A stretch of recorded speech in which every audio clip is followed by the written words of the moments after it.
I'm Megan, this is Tabitha, and she's 21 months old. What's your opinion on women breastfeeding? I think there's a lot of pressure for women to do it, and I think if you can't, you really can't, but I think if you can, it's fantastic for both of you, and I think there should be a lot of facilities allowed to make sure that it happens. We get preached at one end, and I don't think there are enough facilities the other end to make sure that that actually does.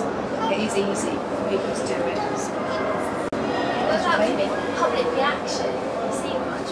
I think it's still quite immature actually, I really do think that it's you. Yes, I think it's quite immature. I think there's a mixture of people. Hey, you. Sit down, dear. What do you think, like the council suggested to kind of like way of more facilities, or maybe just a general kind of attitude towards the whole? It's a hard one, isn't it? I really do think that segregating people off into tiny little boxes really doesn't necessarily help. I think it's still then perceived as this very sort of closed off area, and actually really, you know, it's very discreet breastfeeding. It isn't sort of getting everything out. Most people don't want to, and you know, perhaps you could have sort of, you know, like they used to have in restaurants, they'd have like the smoking and the non-smoking areas sort of discreetly, you know. You're a bit fussy, aren't you? Sorry, darling. Brighton, they kind of got this initiative going at the moment where they're trying to make Brighton work best for babies. What's it like?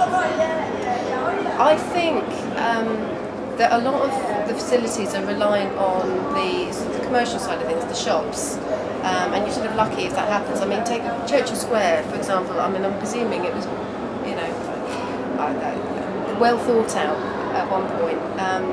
And I just found that I've used the breastfeeding room in Churchill Square, and it was horrible. I mean, it was a tiny, pokey, airless room, smelled of poo.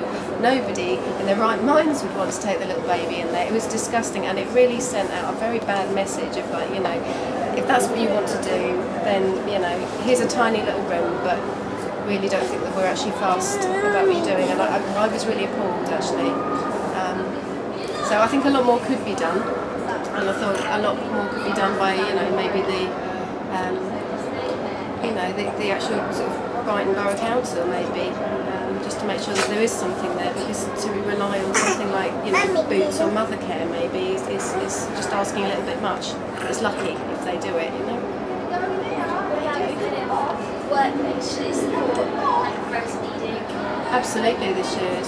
I think in the way that people always had cigarette breaks, and that was always tolerated, and you add up the amount of cigarette breaks people have during the day, that you could actually lend the same consideration to somebody if they needed to extend their lunch hour, for example, to go off to a, you know, a childcare setting and go and breastfeed and then come back to work. It's such a short space of time, and I know that parents would be so grateful that that was, you know, considered. I think it would work for everybody. Anything else you'd like to add? Oh God. I don't know. Mother Care used to have the best facilities, and they were lovely. I think if you could model any local authority facilities on those, then you'd be going a long way to doing it, really.